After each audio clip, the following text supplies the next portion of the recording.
this series on the eternal perspective, I want to encourage and equip you to live the rest of your life victoriously. I want all of us to enter heaven with a celebration and not with a whole series of regrets. I want us to enter glory with hands raised high, because at this point in our lives, we got it together. We started walking with God at a whole nother level. We started experiencing His power, doing His will, fulfilling His purpose, and engaging His priorities. And as a result, we saw His presence, His power, His handiwork move in our different portions of our existence in a marvelous way. I want to give you the secret of how to have a life down here that will matter up there, because the perspective of transform your life and my life down here. That's why we all need an eternal perspective.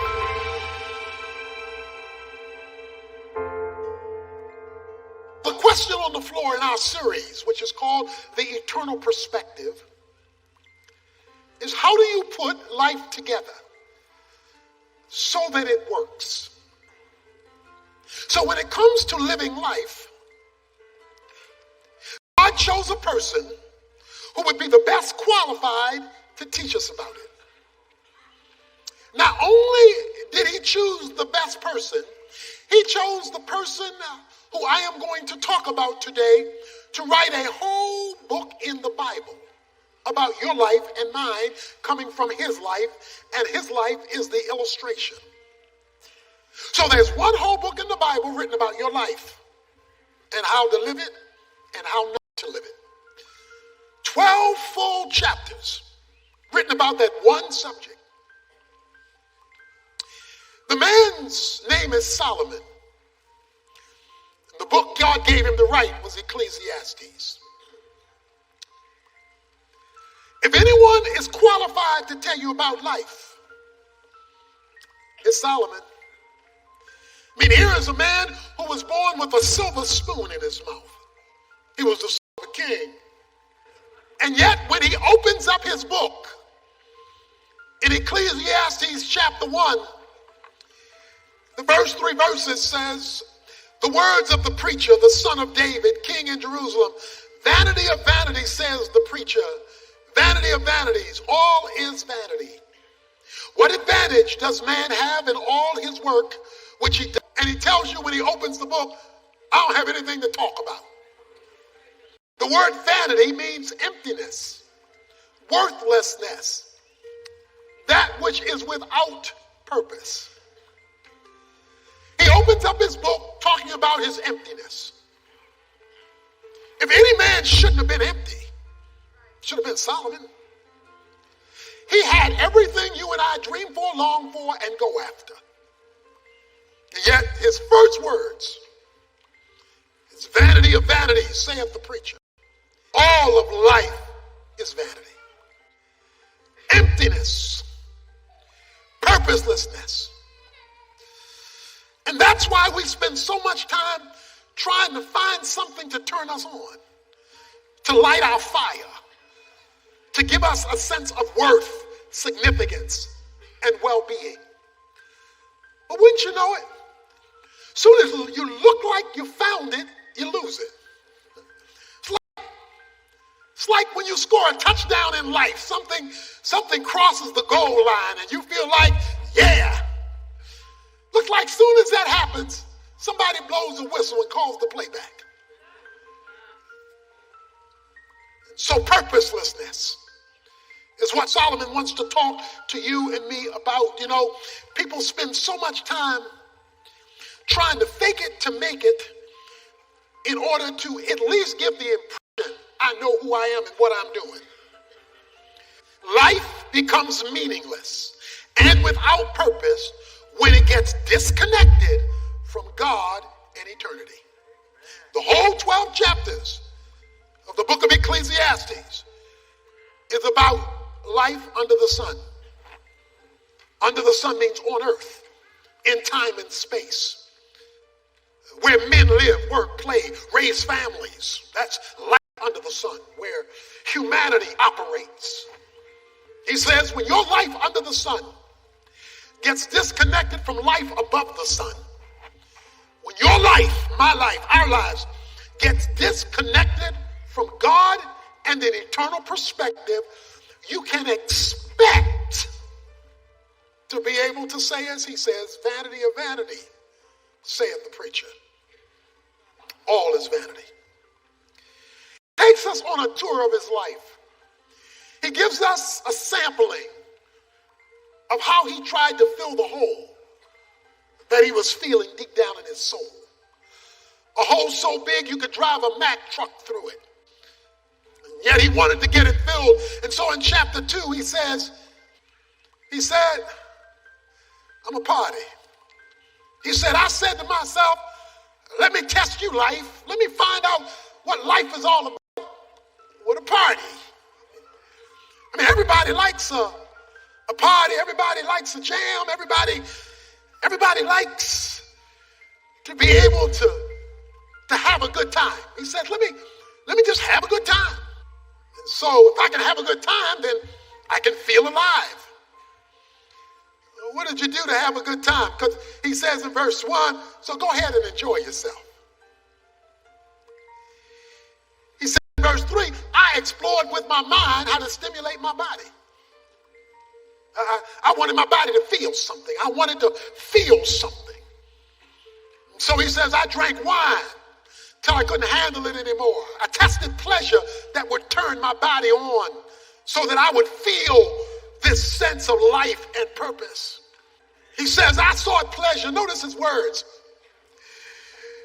He says in verse 4, I enlarged works and I built houses for myself. I planted vineyards for myself. Verse 5, I made gardens and parks for myself. Verse 6, I made ponds of water for myself. Verse 8, I collected for myself silver and gold and treasures of kings and provinces. I provided for myself male and female singers and the pleasures of men and many concubines. I was a player.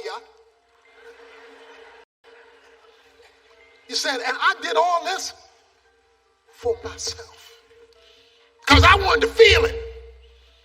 So I spared no expense. How did the pleasure work out for you, Solomon? How did the party work? How did the good times roll? He said, verse 11, I considered my activities which my hands had done and the labor which I had exerted, and behold, all was vanity and striving after the wind, and there was no profit underneath the sun. He said, after the party, emptiness set in again. One of the great truths about the Bible is the magnificent grace of God. Grace is the free gift God gives to sinful people. If you are not a Christian, he offers eternal life. If you are a Christian, he offers to sustain your life. And it's all by his grace that's accessed by faith. So when you trust Jesus Christ for the forgiveness of your sin, that gives you personal salvation from the penalty of sin. But when you walk with Christ, his grace supplied by trusting what he did to be activated for you in your life. So if you're not a Christian, come to Christ for salvation. If you are a Christian, but you've backslidden, you've fallen into sin, well, all you've got to do is come back to Christ and ask for his grace to cleanse you and get you back on the right track of walking with you to your next level of spiritual victory. He saves by grace, and he also sustains by grace when you appropriate it by faith. He says you will discover when you strive after the wind, as soon as you grab it, you just lost it. He says it was vexing to me, and it was vanity. Not because it wasn't fun. It just had no meaning attached to it. No purpose attached to it. He's talking about emptiness of life underneath the sun. That is, disconnected from God. So he tried something else. He said, I know what I'll do. I'll get me an edumacation. Verse 12, so I turned to consider wisdom and madness and folly. For what will the man do who will come after the king except what has already been done? And I saw that wisdom exceeds folly as light excels darkness. The wise man's eyes are in his head, but the fool walks in darkness. And yet I know one fate will befall them both. Then I said to myself, as is the fate of the fool, it will also befall me. Why was I then more wise? This also is vanity. All right, so let's look at what Solomon's saying. Solomon's saying he's the wisest man who ever lived, the Bible says. Nobody was more brilliant in knowledge, understanding, and wisdom than Solomon. So we'll just liken that to education, because he knew stuff.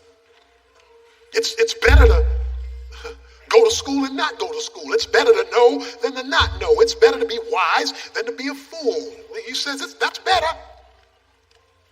But then he says, one day I was looking out the window, and I'm looking out the window, and I watched the fool walk by. This is the kindergarten dropout. The kindergarten dropout walked by. The fool, the guy who didn't know, the guy who had no understanding, the guy who didn't make anything of himself. I watched the fool walk by. And he said, when I watched the fool walk by, the uneducated guy, he says, I could see I was better off because I had some information, I had some knowledge, and I was better than the fool, but then I got depressed. Well, what depressed you, Solomon? He says, one fate shall befall us all. My education won't keep me from the grave. My degrees won't keep me from the grave. In fact, the fact of the matter is the kindergarten dropout he says death is the great equalizer between the fool and the wise man. So he could not find meaning in education because it wasn't going to keep him alive any longer. He said, let me try something else. Let me try something else. The party didn't do it. The education didn't do it. But money, money, money, money, money. He says, but verse 18, then I hated all the fruit of my labor, for which I had labored under the sun, for I must leave it to the man who will come after me. And who knows whether he will be a wise man or a fool, yet he will have control over the fruit of my labor.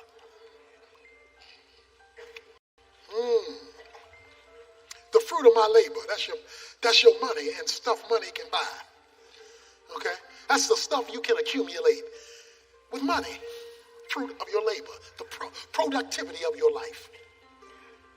He said, I looked at all I accomplished. He's a mega billionaire. He says, and I'm going to leave it to the one who should come after me. And who knows whether the one who comes after me is value it like I valued it. That leads us to probably the most famous chapter in the book of Ecclesiastes, chapter 3.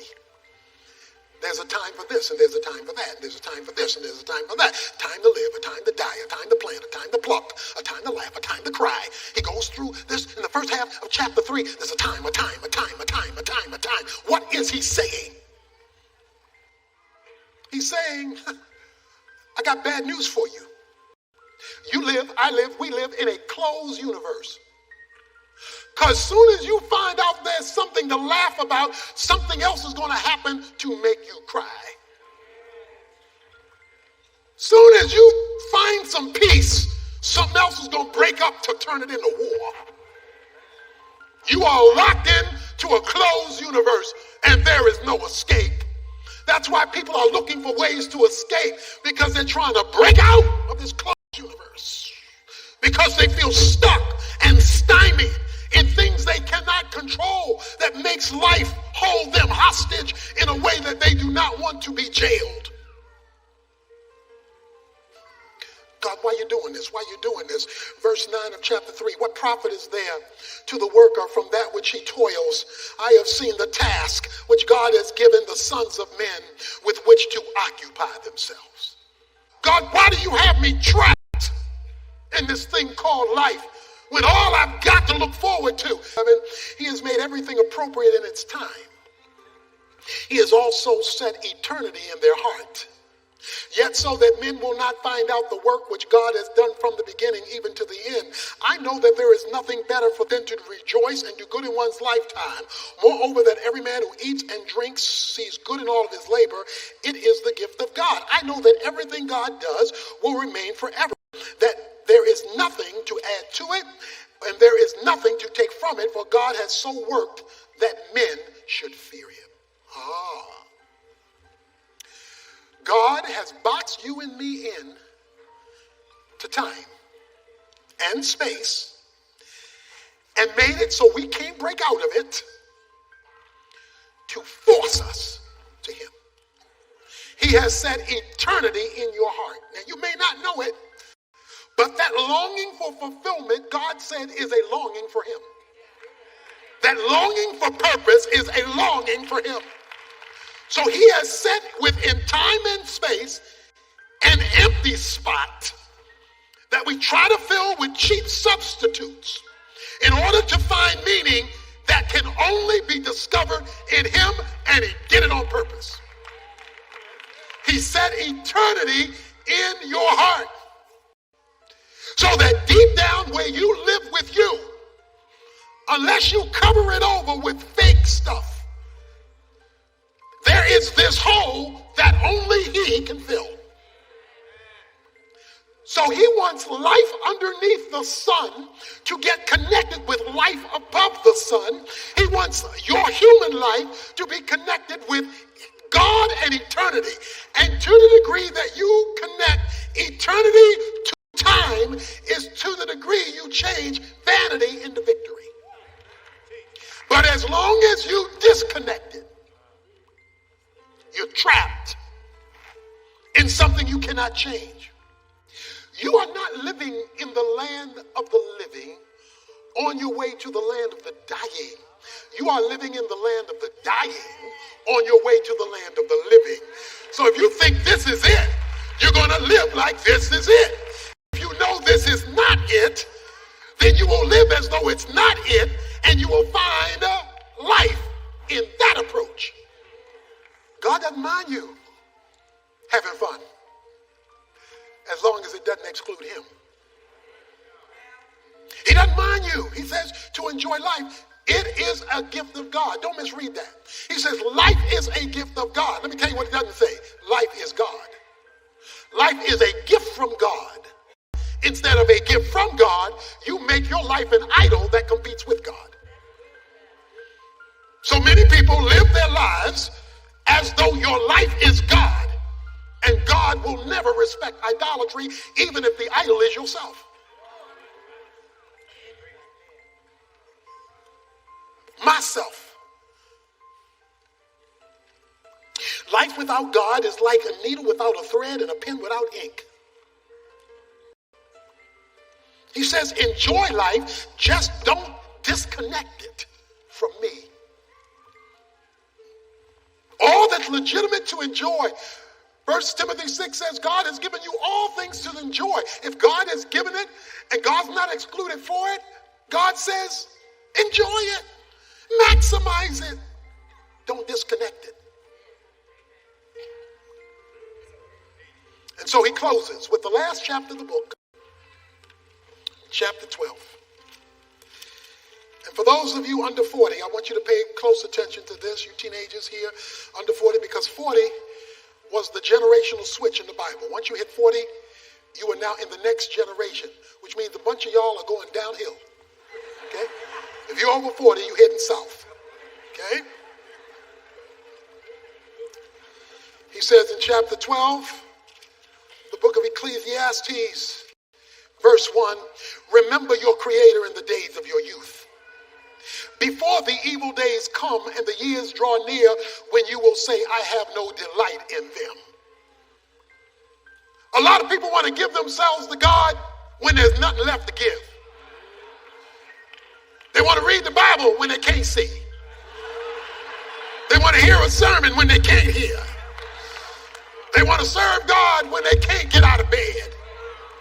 Because Because he spends the chapter talking about body parts wearing out. He talks about eyes going dim and ears that can't hear and legs that can't walk and arms that can't grab. Now you old and you want to give yourself to God. He says, remember your creator when you still have eyes and ears and legs and tongue and mind and strength. Remember your creator in the days of your youth. Parents, remind your children and your grandchildren to remember their creator when they have the capacity to do something that matters for eternity. Why? Because of the last two verses. The conclusion, verse 13, when all has been heard, is to fear God, keep his commandments, because this applies to every person. The Hebrew means this applies to all of you.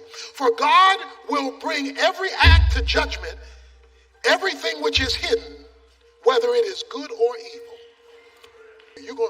Whether you want to or not, it ain't over when it's over.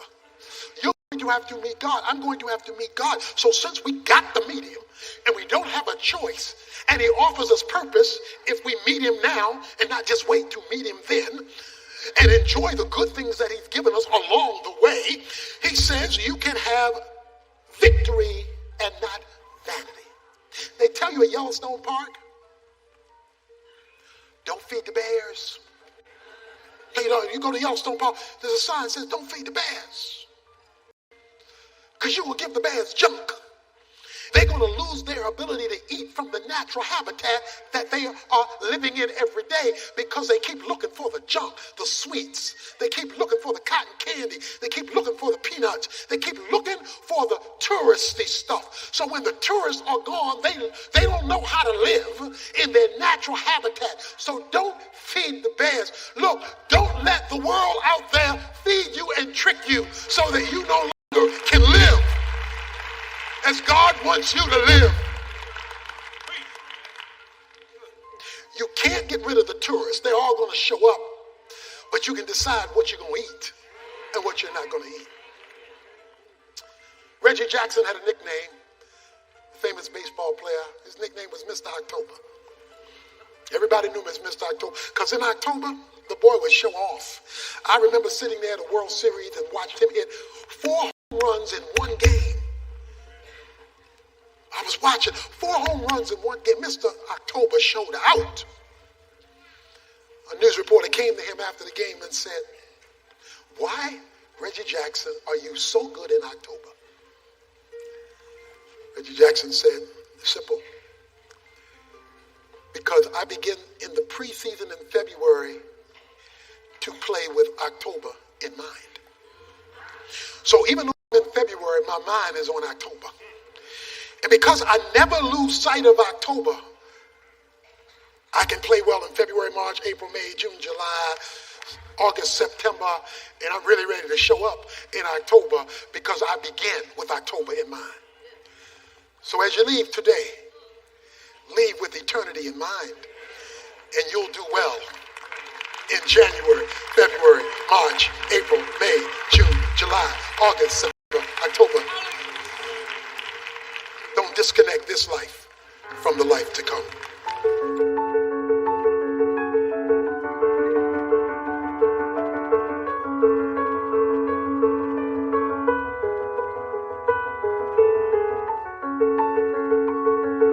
Living for today, may I say looking for today, is purpose. The emptiness that so many people are living with created all kinds of problems, whether it's addictions to try to cope, reality television where they transport themselves into the lives of other people, often to get away from the life that they have, where they get into illegitimate situations that are not healthy for them, whether it's relationships or whether it's programs that are not good for them, but it becomes a way of escape because they're looking for purpose.